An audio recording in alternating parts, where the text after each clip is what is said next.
सास बनी डंडे वाली भूत। शिखा की नई नई शादी हुई थी। उसका मायका और ससुराल दोनों कानपुर में ही थे, इसलिए उससे मिलने उसके भाई अक्सर आते जाते रहते थे। ये बात शिखा की सास मीना को बिल्कुल पसंद नहीं थी। मम्मी जी, आज राहुल भैया आ रहे हैं। कौन, तेरे चाचा का लड़का? जी मम्मी जी। अरे पर वो तो दिल्ली में रहता है ना? हाँ मम्मी जी, उन्हें कल सुबह दिल्ली के लिए निकलना है, तो वो आज मुझसे मिलते हुए कल सुबह यहीं से निकल जाएंगे। हमने तो धर्मशाला खोल रखी है ना। कुछ कहा क्या मम्मी जी?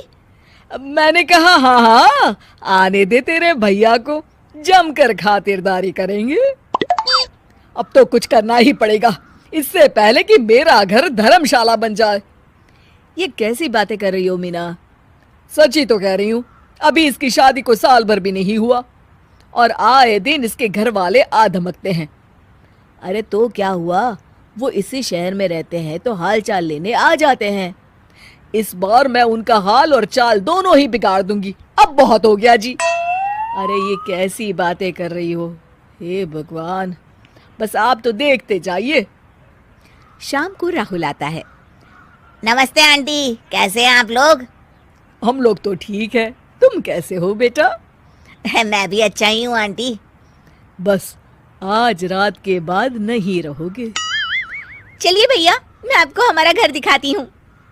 रात में खाने के टेबल पर शिखा, रोहित कहीं दिखाई नहीं दे रहा। जी भैया, वो ऑफिस के काम से बाहर गए हैं, कल शाम तक आएंगे। अच्छा अच्छा। बेटा, क्या तुम भूत प्रेत में मानते हो? नहीं नहीं आंटी जी, पर अचानक आपको ये ख्याल कहाँ से आ गया? पता नहीं क्यों, कभी कभी मुझे लगता है जैसे रात के समय बैठक में कोई घूमता रहता है। ये आप क्या कह रही हैं मम्मी जी? हाँ, तुम लोग घबरा ना जाओ, इसलिए मैंने आज तक इस बारे में कुछ नहीं कहा। ये आपका वहम होगा आंटी जी, ऐसा कुछ नहीं होता। हो सकता है। चलो अब मेरा सोने का टाइम हो गया है तो चलती हूँ मैं। शिखा बेटा, राहुल के सोने की व्यवस्था वहीं दीवान पर कर देना। जी पापा जी। अब चलिए भी। अच्छा, तो बैठक में सोने वाले हैं साहबजादे। क्या बड़बड़ा रही हो? कुछ नहीं, आप सो जाइए। मीना और महेश के सोने के बाद शिखा और राहुल आपस में बात कर रहे होते हैं, तभी डोरबेल बजती है। अरे आप! सरप्राइज! काम जल्दी खत्म हो गया तो मैं आज ही चला आया। ये तो बहुत अच्छा किया। देखिए राहुल भैया भी आए हुए हैं, आप दोनों का मिलना भी हो जाएगा। कैसे हो रोहित? मैं तो ठीक हूँ भैया। शिखा, मैं भी आज यहीं सो जाता हूँ, राहुल भैया से बातचीत भी हो जाएगी। अच्छा अच्छा, ठीक है। मीना आधी रात को उठती है, कंबल मुंह से पैर तक ओढ़ के डंडा लेके बैठक में आती है और देखती है दीवान पर चादर ओढ़े कोई लेटा हुआ है। देखो तो कैसे मजे से सो रहा है बहन के ससुराल में। मीना ताबड़तोड़ 4-5 डंडे मार देती है। अरे मर गया, अरे बचाओ बचाओ, कौन है? मीना जल्दी से अपने कमरे में भाग जाती है। हे भगवान, ये मैंने क्या किया? ये रोहित कहाँ से आ गया?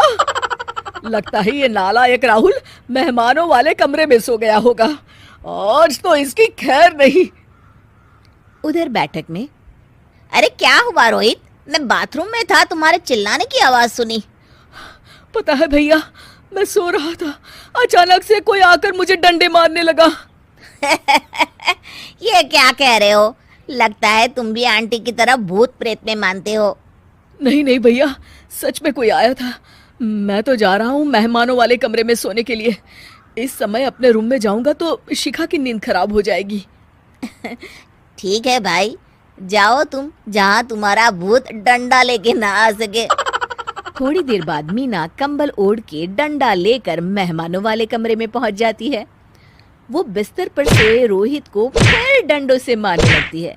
अरे मर गया, अरे मर गया। तू भूत प्रेत में नहीं मानता ना? ये ले, अब डंडे खा। हैं? ये तो माँ की आवाज है। रोहित कंबल खींच देता है। बेटा तू, अरे ये क्या कर रही हो माँ? मार मार के मेरा भरता बना दिया आपने। माफ कर दे मेरे लाल, मैंने तो तुझे ही मार मार के लाल कर दिया। मैं तो उस राहुल के बच्चे को सबक सिखाना चाहती थी। राहुल भैया को? हाँ बेटा, मुझे लगा अगर उसे डंडे मारूंगी तो शिखा के मायके वाले यहाँ आना छोड़ देंगे। हे भगवान, माँ ये घर शिखा का भी है, उसके घर वाले जब चाहे आ सकते हैं। हाँ बेटा, आज मुझे भगवान का इशारा समझ में आ गया। मैं कितना गलत करने चली थी और अपने ही बेटे को चोट पहुंचा दी। अब चुपचाप जाके सो जाओ माँ, और किसी को कुछ बताने की जरूरत भी नहीं है। शिक्षा दूसरों का बुरा चाहने वालों के साथ भी बुरा ही होता है। अगर आपको ये सास वर्सेस बहू कहानी पसंद आई है तो लाइक करें, सास टीम या बहू टीम में कमेंट करें और अधिक कहानियों के लिए सदस्यता लें।